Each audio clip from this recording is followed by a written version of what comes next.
o sumo sacerdote de todos os benefícios agora presentes. Ele entrou naquele tabernáculo maior e mais perfeito no céu, que não foi feito por mãos humanas, nem faz parte deste mundo criado. Amém? 18. É por isso que até mesmo a primeira aliança foi sancionada com sangue. Depois de ler todos os mandamentos da lei a todo o povo, Moisés pegou o sangue de novilhos de bodes e também água, e os aspergiu com ramos de isopo e lã vermelha sobre o livro da lei e sobre todo o povo. Em seguida disse: este sangue confirma a aliança que Deus fez com vocês. Da mesma forma, aspergiu com sangue o tabernáculo e todos os utensílios usados nos serviços sagrados. De fato, segundo a lei, quase tudo era purificado com sangue, pois sem derramamento de sangue não há perdão. Assim, as representações das coisas no céu tiveram de ser purificadas com sangue de animais. As verdadeiras coisas celestiais, porém, tiveram de ser purificadas com sacrifícios muito superiores. Pois Cristo não entrou num santuário feito por mãos humanas, mera representação do santuário verdadeiro no céu. Ele entrou no próprio céu, a fim de agora se apresentar diante de Deus em nosso favor. E ele não entrou no céu para oferecer a si mesmo repetidamente, como sumo sacerdote aqui na terra, que todos os anos entra no lugar santíssimo com o sangue de um animal. Se fosse assim, ele precisaria ter morrido muitas vezes, desde o princípio do mundo. Mas agora, no fim dos tempos, ele apareceu uma vez por todas para remover o pecado mediante sua morte em sacrifício. E assim como cada pessoa está destinada a morrer uma só vez, e depois disso vem um julgamento, também Cristo foi oferecido como sacrifício uma vez para tirar os pecados de muitos. Ele voltará não para tratar dos nossos pecados, mas para trazer salvação a todos que o aguardam com grande expectativa. Amém? Amém. Senhor, meu Deus, meu Pai, estamos aqui, meu Deus, diante da Sua palavra, meu Deus. Te pedimos, meu Deus, que seja o Senhor, o Teu Santo Espírito, meu Deus, nos convencendo de todo pecado, da justiça e do juízo, e mostrando Suas alianças, meu Deus, Sua aliança que o Senhor tem conosco. Amém. Graças a Deus. Vamos, primeiramente, contextualizando de uma maneira geral, a respeito da carta de Hebreus. Nós estamos aqui no capítulo 9. Nos primeiros 7 capítulos de Hebreus, o escritor de Hebreus, que não sabemos quem é, pode ser o apóstolo Paulo, pode ser o evangelista Lucas, pode ser Barnabé, não sabemos. O escritor de Hebreus, nos 7 primeiros capítulos, ele apresenta a pessoa de Cristo. Quem foi Jesus Cristo? Apresentando Jesus Cristo como o Filho de Deus, como um sacrifício perfeito. E agora, a partir do capítulo 8, que estamos no 9, o escritor de Hebreus ele apresenta a obra do Senhor Jesus Cristo, o sacrifício do Senhor Jesus Cristo como algo definitivo. E por que ele faz dessa forma? O escritor de Hebreus ele escreve essas coisas porque no primeiro século, no seu tempo, amém? Havia muitos judeus que tinham se convertido ao cristianismo, e só que esses cristãos, esses novos cristãos judeus, eles não estavam seguros apenas com a fé do Senhor Jesus Cristo, porque eles estavam acostumados à antiga aliança, e tinham que fazer muitos rituais, muitas cerimônias, e os primeiros cristãos, os judeus daquela época, estavam voltando às antigas obras da antiga aliança. Vamos recapitular como eram os ritos, as cerimônias da antiga aliança? Bom, primeiramente o Hebreus capítulo 9, ele começa a partir do versículo 1 apresentando o tabernáculo de Deus, e essa toda a cerimônia. Nós sabemos que havia nos tempos de Moisés, nos tempos também dos grandes reis, existia o tabernáculo, que era a tenda do encontro, e no pátio do tabernáculo tinha um altar de bronze, tinha uma pia de bronze para que o sacerdote se purificasse. Dentro do tabernáculo tinha um lugar chamado lugar santo, em que os sacerdotes entravam para fazer as suas tarefas, os seus deveres sagrados. Também dentro do tabernáculo havia um véu pesadíssimo que separava o lugar santo do lugar santíssimo. E no lugar santíssimo, apenas uma vez por ano, o sumo sacerdote, o principal dos sacerdotes da casa de Levi, da linhagem de Levi, podia entrar. Só ele, uma vez por ano, e tinha todo um ritual, uma cerimônia de purificação para entrar no lugar sagrado, para entrar no lugar em que Deus se encontrava, tabernaculava ali dentro no lugar santíssimo, amém? E para os irmãos terem uma ideia, Levítico capítulo 16, 2 a 4, para os irmãos terem uma ideia do tamanho, da seriedade de toda a purificação, de toda a limpeza cerimonial, nós temos aqui o livro de Levítico nos apresentando como o sacerdote deveria entrar no templo, no tabernáculo. Disse o Senhor a Moisés: avise seu irmão Arão que não entre quando bem entender no lugar santíssimo. Não fique entrando no lugar santo, no lugar sagrado de qualquer maneira, sem se purificar, sem se limpar. Atrás da cortina interna, se o fizer, morrerá. Por quê? Se você entrar no lugar santíssimo sem a purificação devida, somos sacerdote e sacerdotes, vocês vão morrer. Porque Deus é mau? Não. Porque a glória de Deus exige purificação, exige limpeza. Por quê? Porque o próprio Deus é imaculado, é puro. Amém? Ali fica a tampa da arca, o lugar de expiação. E eu mesmo estou presente na nuvem sobre a tampa da arca. Deus se fazia presente no lugar santíssimo. E isso exigia tudo, todo tipo de limpeza ao sumo sacerdote e aos sacerdotes. Amém? Quando Arão entrar no santuário, seguirá todas essas instruções. Levará um novilho para oferta pelo pecado e um carneiro para o holocausto. Vestirá a túnica sagrada de linho. Deus também exigia uma túnica com 12 pedras representando as 12 tribos de Israel no peito. Uma túnica sagrada, uma túnica limpa, lavada também. Amém? Então, a túnica... sobre a pele, amarrará na cintura o cinturão de linho e colocará na cabeça o turbante de linho. As roupas são sagradas, de modo que ele deverá se banhar com água antes de vesti-las. Amém? Está no 4, né? Amém. Até aqui. Aleluia! Então não era um negócio de qualquer maneira. Os sacerdotes, os sumos sacerdotes, eles tinham que fazer sempre uma purificação, um ritual de limpeza.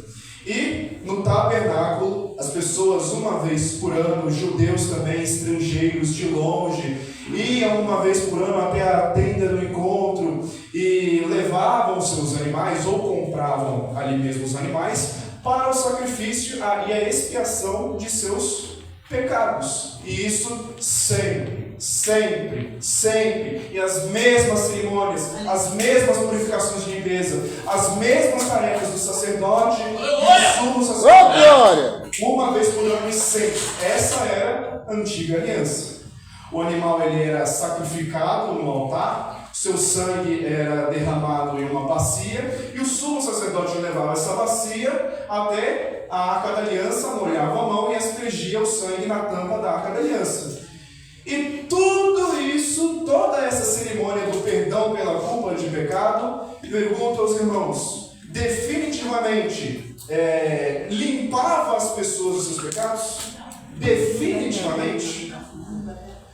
Todas essas cerimônias e todos esses ritos perdoavam os pecados cerimonialmente, purificava as pessoas, tanto os sumos sacerdotes, os sacerdotes e todo o povo de Israel, de maneira cerimonial, porque Deus mandou fazer, amém? Mas eu, judeu, eu não posso fazer na minha casa, eu não posso sacrificar o animal na minha casa e Deus vai aceitar. Não, Deus mandou fazer dessa forma, vai ser feito dessa forma, amém? Aleluia! Ô glória!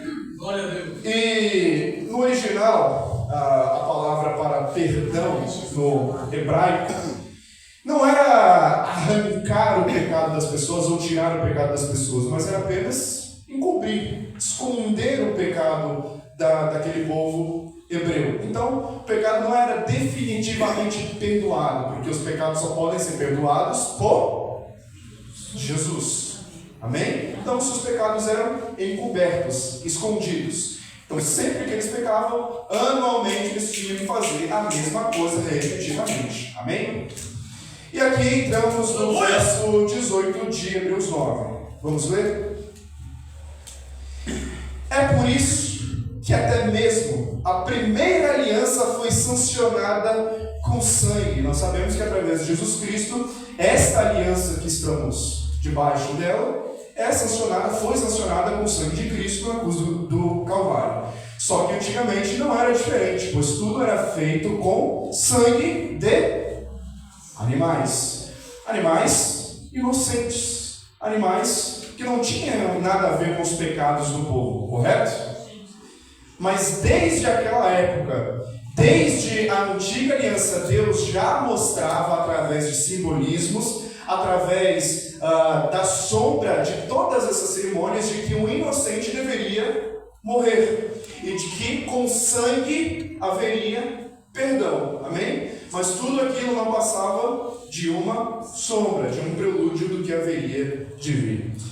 19. Depois de ler todos os mandamentos da lei a todo o povo, Moisés pegou o sangue de novilhos, de bodes e também água, e os aspergiu com ramos de sopro e lã vermelha sobre o livro da lei e sobre todo o povo. 20. Em seguida disse: este sangue confirma a aliança que Deus fez com vocês. Da mesma forma, aspergiu com sangue o tabernáculo e todos os utensílios usados nos serviços sagrados. Amém? Que situação é essa aqui do autor de Hebreus? É Êxodo 24, do 1 ao 8, em que Moisés ele tinha subido ao monte sagrado Sinai. Deus tinha passado todas as informações, todos os mandamentos para Moisés. Moisés desce do monte e, com os mandamentos anotados, escritos, ele fala em alta voz ao povo hebreu aqueles mandamentos, aquelas instruções e ordenanças. E como que Deus, através de Moisés, neste momento, ele sela a primeira aliança, ele sela o primeiro testamento? Com sangue. Ele pega o sangue dos animais sacrificados, asperge no livro da lei e asperge em todo o povo. E dessa forma é selado a antiga aliança com o povo hebreu. Amém? Aleluia. 23. E agora entramos nas questões principais que nós devemos entender. Assim, as representações das coisas no céu tiveram de ser purificadas com sangue de animais. O que foi purificado com sangue de animais? As representações, tudo ali, as cerimônias, tudo era purificado com sangue de animais. E aquilo eram sombras, representações de coisas que existem aonde? No céu. Amém? Tudo representação. As verdadeiras coisas celestiais, porém, tiveram de ser purificadas com sacrifícios muito superiores. Que sacrifício este? De Jesus Cristo. Pois Cristo não entrou num santuário feito por mãos humanas, mera representação do santuário verdadeiro no céu. Ele entrou no próprio céu, a fim de agora se apresentar diante de Deus em nosso favor. Da mesma forma, utilizando-se das representações da antiga aliança, em que o sumo sacerdote entrava dentro do lugar santíssimo e apresentava o sangue dos animais para expiação, o encobrimento do pecado do povo, dessa mesma forma, o nosso sumo sacerdote Jesus Cristo entrou no verdadeiro tabernáculo, que é o céu, se apresentou diante de Deus e com seu sangue apresentou a nossa causa. Só que agora, diferente da antiga aliança, agora definitivamente. Não apenas para encobrir os pecados, mas para perdoá-los de maneira cabal. De maneira definitiva. Amém? E é por isso que os primeiros cristãos, os judeus, eles deveriam se desapegar das cerimônias e dos rituais da antiga aliança. Por quê? Porque tudo aquilo já tinha se cumprido na pessoa de Cristo em sua morte na cruz. Não precisava mais de sacrifício de animais, de todos os rituais dos sumos sacerdotes, de todas as cerimônias, de ir uma vez por ano repetidamente, porque Cristo, a partir daquele momento da nova aliança, já tinha se sacrificado definitivamente para perdão definitivo de pecados. Amém? Dessa forma. E ele não entrou no céu em si para oferecer a si mesmo repetidamente, como o sumo sacerdote aqui na terra, que todos os anos entra no lugar santíssimo com o sangue de um animal. Se fosse assim, ele precisaria ter morrido muitas vezes, desde o princípio do mundo. Mas agora, no fim dos tempos, ele apareceu uma vez por todas, para remover o pecado mediante sua própria morte em sacrifício. 27. E assim como cada pessoa está destinada a morrer uma só vez, e depois disso vem o julgamento, também Cristo foi oferecido como sacrifício uma só vez para tirar os pecados de muitos. Ele voltará, não para tratar de nossos pecados, porque ele já tratou, mas para trazer salvação a todos que o aguardam com grande expectativa. Ora, se para o homem está ordenado por Deus morrer uma só vez e depois disso vindo o juízo, o julgamento, da mesma forma Cristo teve que morrer quantas vezes? Ele tinha que morrer assim como os bodes, os carneiros, as pombas da antiga aliança, uma vez por ano, repetidamente, para o cumprimento de pecados? Ele morreu uma vez. Amém. Aleluia. Isso teve efeito retroativo. Glória a Deus. Porque como as pessoas, os hebreus, os judeus, os israelitas da antiga aliança eram salvos? Como essas pessoas eram salvas? Pelo Messias, Jesus Cristo. Mas como se Jesus Cristo, naquela época, ainda não tinha vindo? Porque o efeito da crucificação e da sua ressurreição não atingiu apenas da morte de Jesus para frente, mas atingiu também da morte de Jesus para trás e toda a eternidade. Glória a Deus. Mas como as pessoas da antiga aliança poderiam crer no Messias que haveria de vir, sendo que ele não nasceu? Vamos lembrar que todas as cerimônias apontavam para quem? Jesus Cristo. Amém? Nossa, um hebreu, eu estou vendo aqui que um animal inocente está sendo sacrificado e o sangue dele está sendo derramado para encobrir os meus pecados. Entendi que alguém tem que morrer no meu lugar. Eu estou vendo aqui que um sumo sacerdote está se purificando, se limpando o tempo todo para entrar no lugar santíssimo face a face com Deus.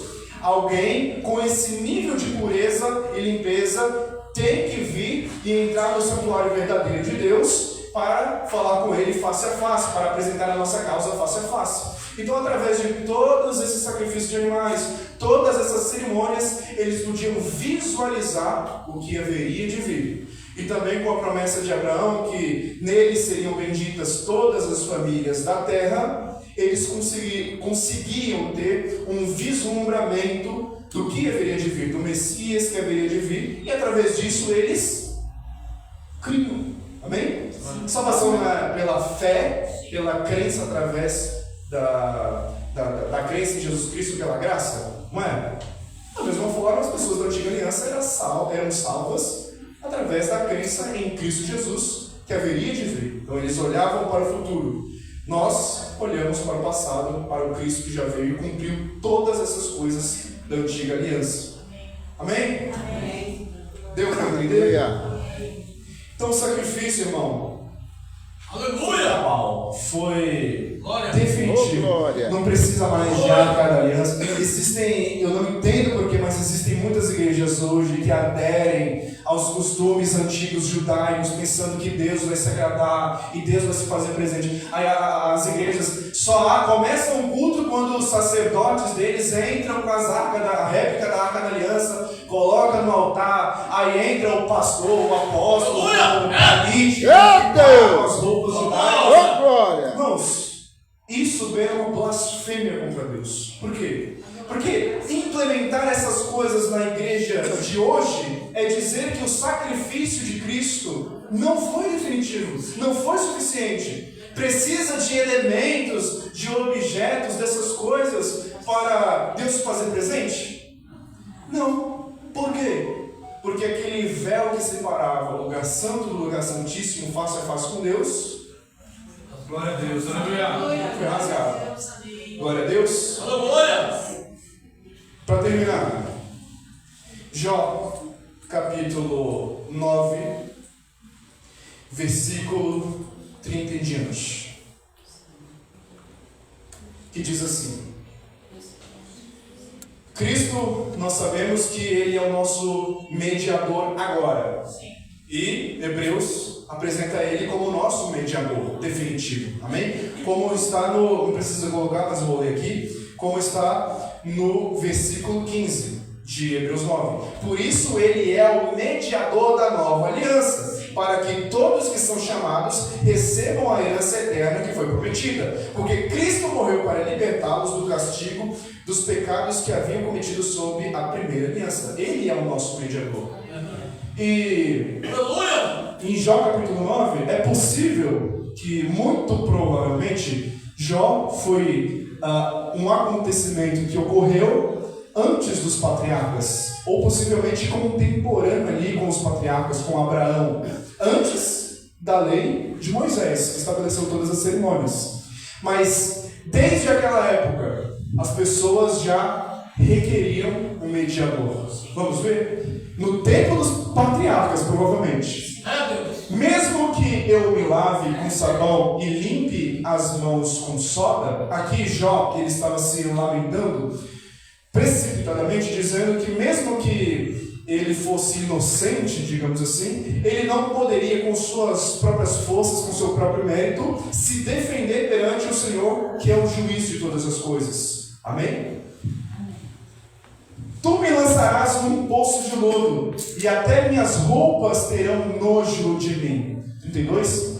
Deus não é ser humano como eu. Não posso discutir com ele, nem levá-lo ao tribunal. Eu não posso me defender perante Deus. Eu não posso chegar a Deus e falar: Deus, eu sou puro, eu não sou pecador, me limpa, me salva.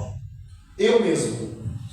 Mas olha, eu quero ver se os irmãos conseguem notar aqui alguma coisa nas entrelinhas. Se ao menos houvesse um mediador entre nós, Glória! alguém que nos aproximasse um do outro, nos aproximasse de Deus. 34. Ele afastaria de mim o castigo de Deus, e eu já não viveria aterrorizado. 35. Então falaria com ele sem medo, mas sozinho não consigo fazer. É Deus! Aleluia! Então, desde a época dos patriarcas, antes da lei de Moisés, que estabeleceu tudo, Jó já requeria um mediador. E o que diz lá em 1 Timóteo capítulo 2, no versículo 5? Pois há um só Deus, e um só mediador entre Deus e a humanidade, o homem Cristo Jesus. Aleluia. Jesus Cristo, o justo. Aleluia! Então, o plano é desde a eternidade. Glória a Deus. Você só precisa crer em Jesus Cristo, porque todas as cerimônias, todos os rituais, todos os animais, tudo isso foi cumprido em Cristo Jesus. E Ele é o seu mediador. Amém? Irmãos, Deus abençoe. Fiquem com essa palavra. Amém?